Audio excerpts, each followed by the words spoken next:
It's a big task to be the one speaking after lunch, but we'll manage. Before the afternoon panel, and mostly my observations are really, drawing from the conversations we've had since morning. The panels and the speakers were quite illuminating, and I think quite a number of ideas have come through, which we shall continue to ponder over. Of course, one of the questions that informed and continues to inform this discussion is what is the topic of this symposium, the future of African journalism. It makes one ask the question, and I kept on hoping that the speakers earlier on would speak to that. So what is African journalism? I think it's a question that we all need to ponder. What is African journalism? So when we frame it that way, what exactly do we mean? Is it journalism? Is it done by Africans for Africans? Or what is that kind of journalism? I'm sure that we shall continue to have debates and discussions around that, and that we can all reach some kind of an understanding what it means when we talk about African journalism. But then this is followed by what is referred to as the future, the future of that kind of journalism.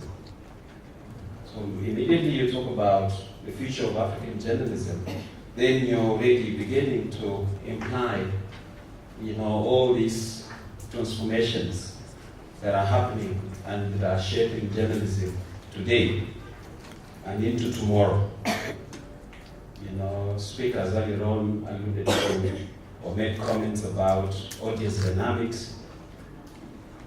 They made comments about changing technologies and how those technologies are affecting, the practice of journalism. They also made comments about a changing society and how generally the changes within society are also shaping journalism. These are important questions for us to continue to ponder. The moment we think like that, we're actually moving towards the realm of globalization. So really moving away from what you're framing as African journalism and beginning to think about Africa, the practice of journalism within our context, but in a more globalized sense. These are important questions. For us who are in the academy, we think about these questions every day because we want to prepare people, professionals who will be, suited and who will fit in this change environment. One of the things that is key is that, as you realize, and also as you heard from earlier conversations, the partnerships that we're trying to form, really even out of these kinds of engagements, are very important in helping to shape the training of journalism so that the professionals we produce are those ones who, speak directly to the challenges of this changing environment. Those partnerships will have to shape at different levels. There are those partnerships that will shape, in regard to industry and the academy, so the relationship between those in the industry and those in the academy. There are also those partnerships that will bring together those in the academy, those in the industry, and also those in civil society. I think that it's important to have all those voices on the table, contributing to these kinds of conversations as we move and try to shape African journalism in this new age. My task is very simple, after saying what I have said, to introduce the afternoon panel, the first afternoon panel which is moderated by Frenny Jowi. And the question that this panel is looking at is, alternative or new funding models for African journalism. Some of the ways in which we can strengthen African journalism. So I'm sure that this panel will enlighten us on that particular question. Great, thank you very much, Dr. Ogambi, for that introduction. And I like the way you've reminded us about the theme for this conference, which is the future of African journalism. To be able to exist for 100 years, in fact today, globally, if you check, not many entities can say they have a heritage that goes, say, beyond 50 years. But to be able to exist for that long, I believe starts with the initial objectives of the founders of the business. Sometimes we say, what are the products? Actually, the history of the standard started with it was called the African Standard. And it was a paper that was meant to give a voice, an alternative voice, to the local people at the time when colonialism was at its height. So you can find that the objectives of the founders were very noble, and because of that, this is a product that found traction. Of course, over the years, it has evolved. Ownership has changed, and until where we are today is the standard. I think we moved from the African standard to the standard to the East African, and now we're back to the standard. So there have been various iterations, but I believe the DNA that has kept the standard alive and the brand standard is what it stood for. I think over the years you can see that at the initial stages, it provided a voice for people who could not get to the mainstream European papers. Today, if you look at the standard, we still follow the same DNA. We say we want to provide a voice to the voiceless. We want to be the voice of society. So there's a strong correlation between the objective of the founders with the reason we still exist today, which is to serve that purpose, to give people a platform to air their opinions, to be heard, and to also just communicate what is pertinent in the society. From the past, what can you say we've gotten right, and what more can we do to strengthen African journalism? And putting in mind, what Dr. Ogambi said about what's African journalism. Is it telling the African story by Africans? Yes, 25 years is a long time to be in journalism, in and out of journalism. When I first joined journalism, it was because of the love for journalism and what journalism really stands for. And I really didn't go into it. Most of us as journalists didn't go into it because we were joining a business company. We went into it because we were joining a media house that stands for public interest, that stands for the good of society, that stands for development, that can look power in the face and speak to power. So that was the motivation of going into journalism. And unfortunately, over the years, we talk about journalism now as a business. We talk about business models. We talk about the things that we hold dear to us, like newspapers and TV stations. We call them products. So that is, for me, that is the biggest fundamental change that has happened. I don't think it's a good change, but it has happened. What I can say is I am still very optimistic about journalism. I think good journalism will survive the test of time. It will survive the technology, and it will thrive.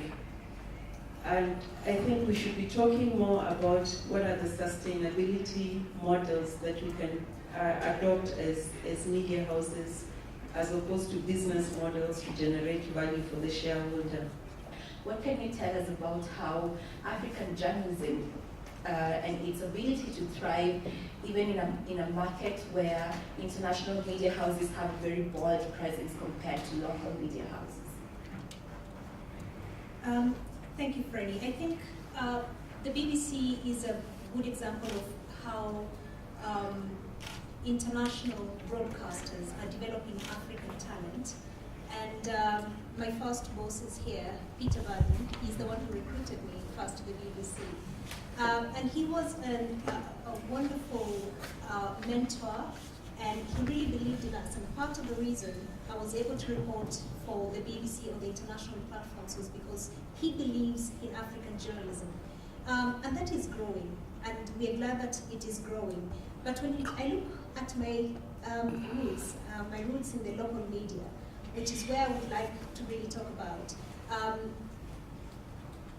there is a case for a strong public broadcaster across Africa. I know I'm talking here, seated next to executives from private broadcasters, and they're doing an excellent job. They have set standards, high standards of journalism in Africa, and that is very important. But then there is an important space that needs to be occupied by a strong, independent public broadcaster, and the BBC is a good example of that. It can be done, but we need strong laws, and the people seated in this room today, I believe, are among those who should be able to bring about those strong laws to ensure that our public broadcasters, KBC, UBC, and the like, are independent and they are well funded. And that will help to raise the standards of journalism. To speak to your question about the funding models and what has changed, I think then if you mention about the statistics that you actually put out from South Africa, then it's the onus of private media to actually move with the times, or because the chief has moved. So looking at what are some of the new revenue generating models that will actually pull through, and the opportunity is actually there. And for me, and I'm happy that Pam is actually on stage, is it's actually breaking down silos and driving synergies. So take for instance, there's a product we had which is called East African Voices, which would actually air on television as a documentary business magazine show, and would go into Kenya, Tanzania, Rwanda, and Burundi, to the 5 East African member states. Now the content would still go on television, but at the same time would still go on the East African, which is regional paper. So if you look at those changing mindset, changing funding models and whatever, then you see that there's actually an opportunity to come together and have a different model of operation. I know that is not something that is quite taken. Talk about business and whatever, how you look at it. But unfortunately, I realize our bosses, or maybe Orlando will mention that maybe he's under pressure from the board to see how to make numbers out of something that maybe the interests of the media owners and the culture journalism perhaps doesn't augur at times, so it might be a bit different because again, you see different opinions on that. So I see there's a big opportunity in terms of synergies, in terms of looking at one approach towards journalism and just moving the cheese. Orlando, I'd like you to respond way forward for funding good journalism. Thank you, Frenny. First, let me start where Pamela said that nowadays media is looked at from a perspective of products and brands and all that. The reality is that the environment is changing on us, and it's changing on us very fast. And anyone who has failed to appreciate the disruptive nature of change, whether it's technological, whether it is social or demographic changes, you find that the business models that don't respect that end up dying. And I think the list is endless if you start looking for those who did respect the change happening. My take is journalism is a discipline. And disciplines don't die if they are practiced at the highest level of professionalism. What is changing really is how people are consuming the output of journalists. Now, what does that mean? The platforms are evolving, and that's why I'm saying print is under attack, but consumption of news is at an all-time high. If I can consider that the 140 to 80 character kind of news is consumed almost every few minutes by everyone, then it means on average what people are consuming is more. But how it is being consumed is different. As a kid, I used to read the newspaper religiously. As a young employed accountant, I used to buy newspapers religiously. I would always wake up, buy 2 newspapers. But on the weekend, sometimes maybe 3. Why? It was a matter of culture habit actually. It was more of habit than anything. And sometimes I would read probably half of it, more than that. Today, I have access to probably all the publications, but I struggle to go beyond a few pages of each. And that's the reality. We have information overload. So when it comes to the funding models, we find that traditionally, media relied on selling these traditional platforms, selling the newspaper and having advertising right on it. Now, what is happening is that advertisers are embracing technology. So they are trying to look for impact. They want to be able to be told how many people saw my ad, how many people responded to it. Now, when you put a newspaper out there, how much data can you collect to measure such statistics? And that's the challenge you are seeing in traditional media, right? Now, if you go online and you put a story online, you are able to track what's happening, how many people read it, how much time they spent on it. And unfortunately, the ability to commercialize that space is not the same as it used to be on the traditional print media or traditional broadcast media. We are finding that for every story, for every newspaper that we take off the street, if you look at how much we make in the form of advertising, and we can transfer that to social media, to internet, you have to do way more to get that kind of money. So my take is, we have, as media or journalists, as a professional group, have to continue doing what they do the best way they've been taught how to do it. However, key lies in one, appreciating future technological trends and how they impact what they do. So they don't say print is dying or it's dead, we long died. I don't know how many of you still read newspapers. But as I said, it is not so much the platforms on which, what has really changed is the platforms on which we are putting out our journalism. The fundamentals of journalism, of public interest, of fairness, honesty, all those remain constant. And how are we sustaining ourselves beyond our print revenues? We all, I think any thinking media house knows that the digital platforms are very important for us. So we do put out our content on the digital platform. We are seriously thinking about how to make some money out of the work of the journalists who put out that content, because again, it looks like it is only on in this part of the world that the consumers don't think they really should pay for what is generated. You say journalism is expensive, somebody has to invest in it, and if you're consuming it, you also have to be ready to invest in it. So we are seriously exploring ways of making whatever we put out accessible to everybody, but still getting some money out of that content.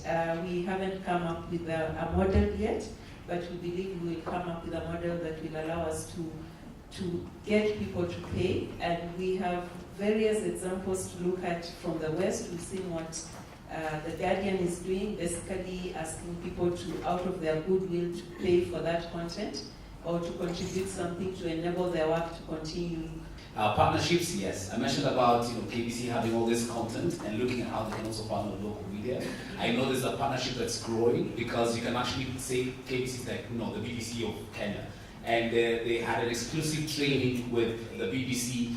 Nick Newman flew in and had a whole week training on new revenue streams, what are the opportunities, and leveraging on that. Second, I know from our side, and I speak for myself particularly, is looking at the Nation Leadership Forum. It's an internal event that has managed to really show and actually spearhead the way of how do we partner also with stakeholders in terms of driving conversation, because people also want to view, interact with the media houses as the voice of truth, and actually saying that they can actually say that thanks to the Nation Leadership Forum, we had an issue discussed here about healthcare. Healthcare policy was introduced, and maybe this will be a good chance to rekindle and network with some of your colleagues in the healthcare space. So events is one thing. Second is, again, to the students, I'm really passionate about you guys because you're the next crop of journalists, and to be honest, if you look at what the BBC is doing right now, and the hiring trends gives you something. If you go on the website, it's a multimedia journalist. It's no longer like saying, okay, can you be on TV, can you be on radio, can you write? No, can you do all of them together, you know? So it's all about being a multimedia journalist. Now there's something else called Facebook and Google. Most of you are not seeing that. If you again go through the website and just see just what is happening even on LinkedIn, you know, Facebook and Google are looking for news partnership managers. And now for the first time in Africa, they're looking for news partnership managers for East Africa, West Africa, and South Africa. What does that tell you? You know, these are all social media sites who do not own content, but they're looking for people and how to partner with media organizations. So again, how are your social media skills and what are the opportunities? So you look at the partnerships from that level, then that will influence how you need to train yourself. And what you realize is, to be honest, business journalism, we need a lot of work, and I know we've always spoken to CEOs. I mean, they'll tell you, oh, this was wrong, this statistic was wrong. But again, you look at institutions locally in the region, and I'm happy that Prof is here. I mean, you trained us on the Bloomberg Fellowship Program, and that's 2-3 months program, you know, tailored by Safaricom, tailored by KCB, tailored by Bloomberg. But we do not have degree courses that actually training on business journalism. So again, on partnerships, we're looking towards how do we create a business journalist association that we can even just train guys, you know, on just simple, you know, business data. So again, we're just trying to align with all this new face and changing trends in the space. I'm Duke Nyakondi from Multimedia University, and I will follow the conversation. I'm glad that you guys are objective from the STEM. We can't hear you quite clearly. Can you hear? Yeah. Media houses currently are being owned by politicians. There's another trend that maybe we will not focus on. Then that means if the media houses are being funded by politicians, that means they won't be objective. How are we going to go about it to make sure that the media houses still remain with their main roles of gatekeeping and stuff, so that the politicians, the external forces do not affect media coverage and media freedom? That was. As we know, the BBC is expanding at the moment, and it would be great, as you mentioned, to see public broadcasters investing that kind of money and resources into reporting in Africa. But maybe you could tell us a little bit more about the BBC's plans and how you see it as a force for good in terms of the future of African journalism. And then just a very quick question for Pamela. I was hoping you might be able to just reflect in terms of your experience as a journalist, how you protect your journalistic integrity in the face of the pressures and expectations of stakeholders and funders. I just have a quick question, actually two. Why do you think media and journalism is targeted mostly to urban areas? And does it mean that villages are irrelevant, as they are the original custodians of what Africa is, as we are looking at the future of Africa?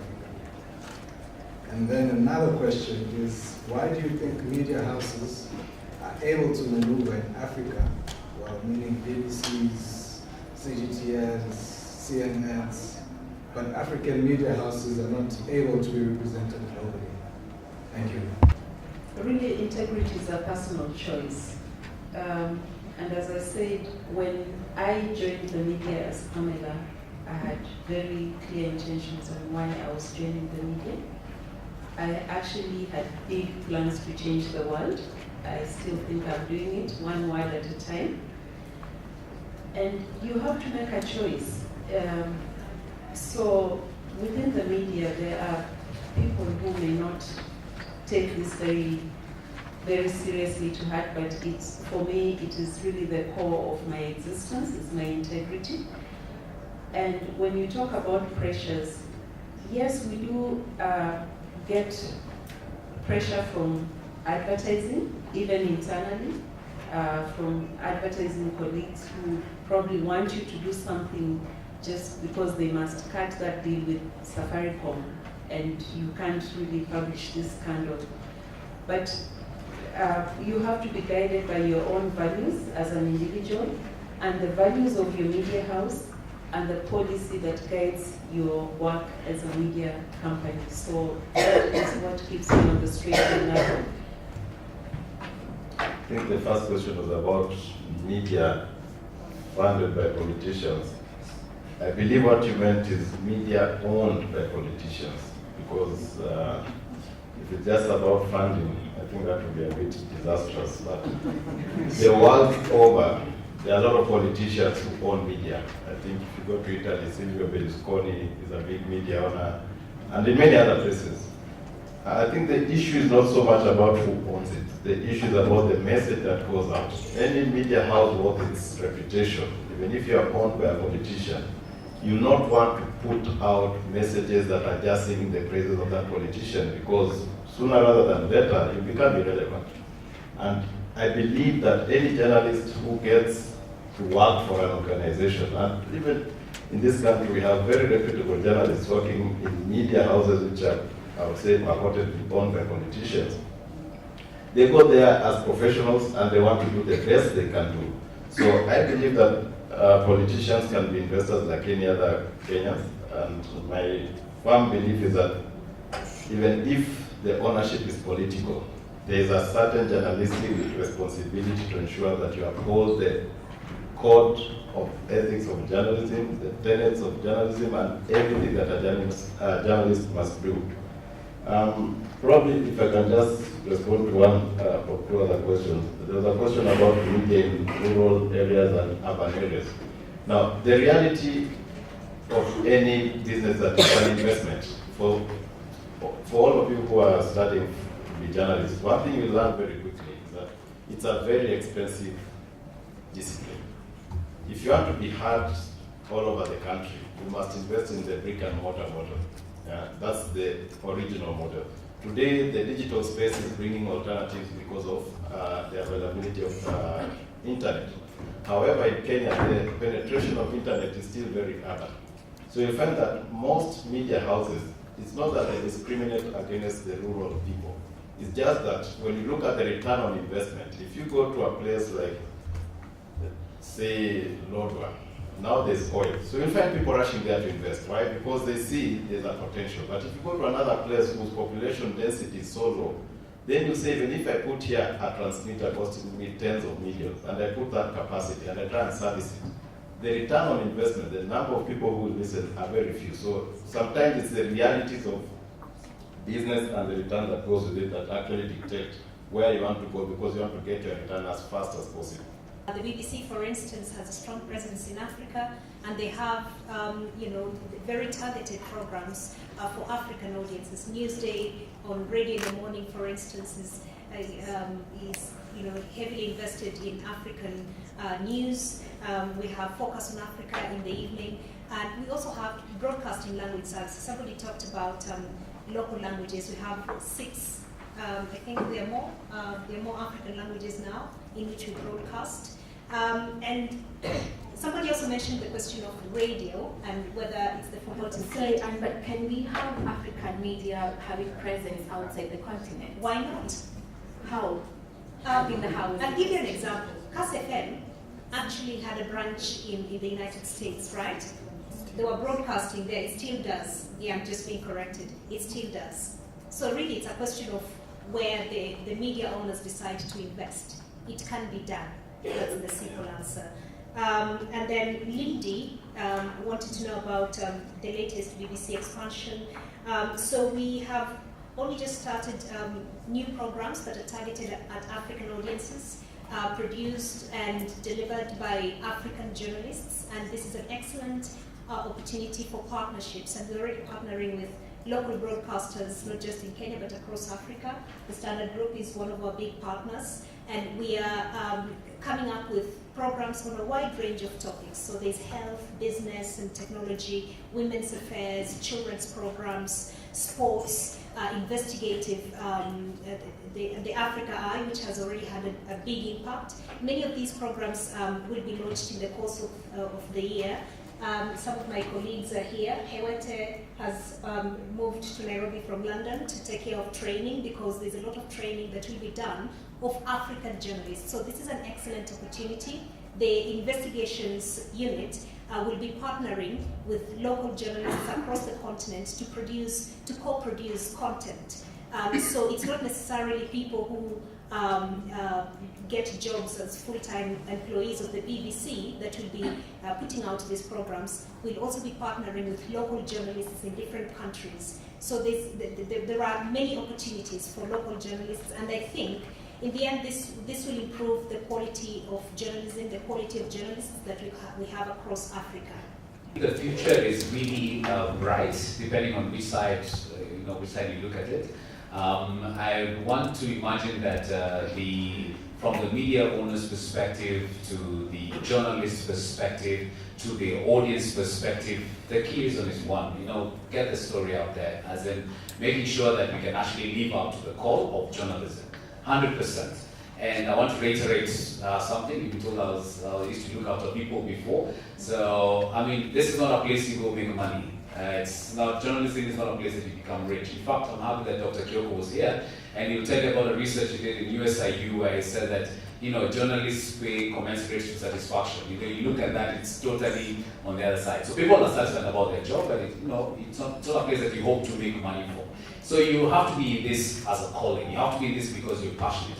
You have to be in this because you believe in the African story. And I wouldn't want to reiterate what was discussed in the morning, but I feel this is the right time to be in Africa, to be honest. When you look at all these conversations going around about international media houses coming in, looking at how media houses locally also angling, to take on to the digital front, it's really a good time to be here. So what I would say is that the time is right. The thing is, what I'll just give out as a quick edge is the risk factor. Are we able to adapt? Are we able to move in with the times? Are we able to take a risk?